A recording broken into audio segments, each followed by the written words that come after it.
যারা IELTS preparation নিচ্ছে তাদের জন্য আমি ছোট একটি প্রজেক্ট করেছি। যদিও আমি কেন করেছি, কারণ 2001-এ আমি যখন আইএলটিএস দিয়েছিলাম লাস্ট টাইম, তখন আমার এই জিনিসটা ফিল করেছি যদি একটা কম্পাইল করা সবকিছু একসাথে পাওয়া যেত। তো যেহেতু এখন কম্পিউটার বেসড হয়ে গিয়েছে, তখন তো অপশন ছিল কম্পিউটার এবং রাইটিং। যাই হোক, আমি একটা এক্সেল ফরম্যাট বানিয়েছিলাম, সেটা আমি সেটাও ভালো ছিল, বাট এখন আমি আরেকটু আপগ্রেড করেছি। ফর এক্সাম্পল, এখানে যে 11টি বুক লাগছে, 10টি সবাই এখন 10টি ফলো করে, লাস্ট 10 বুকস। এখানে 10টি বুকে এক একটা সেকশনে 4টা টেস্ট থাকবে, 4টা টেস্ট, টোটাল 40টা টেস্ট থাকে একটি বুকতে, আই গেস। 4টা টেস্ট থাকে একটা সেকশনে, 4টা 16টা, সরি। উম, এক একটা বুকে টোটাল 16টা থাকে, 10টা 160টা টেস্ট থাকে টোটাল। তো কম্পাইল, এখানে পিডিএফ খুলে খুলে এগুলো চেক করতে হয়। তো আমি যেটা করেছি, একটা সফটওয়্যার করেছি, কম্পাইল করেছি। তো এটাতে যেটা হবে,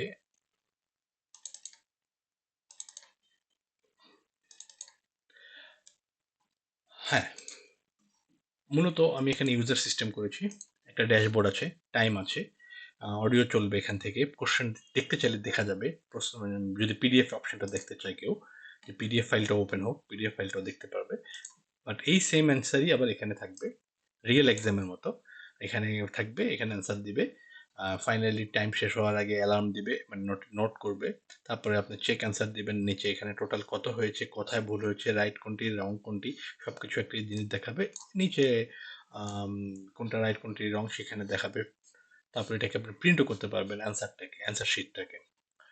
তো এটা 20 বুকের জন্যই করা হয়েছে। সো লিসেনিং দেখলেন, রিডিং এর জন্য একই রকম।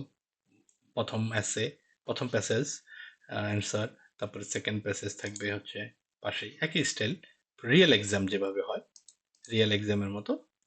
আম, এটা খুব হেল্পফুল হয় যারা কম্পিউটার বেস পরীক্ষা, এখন তো কম্পিউটার বেসে দিতে হবে, সো এভাবে ফলো করতে হবে।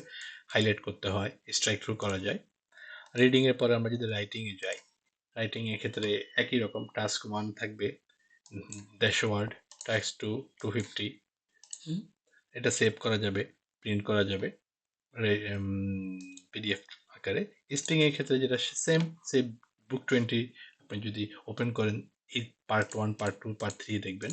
তো যারা প্রিপেয়ার করছে তারা জানবে যে পার্ট 2 কিভাবে কাজ করে, পার্ট 2 1 কিভাবে কাজ করে।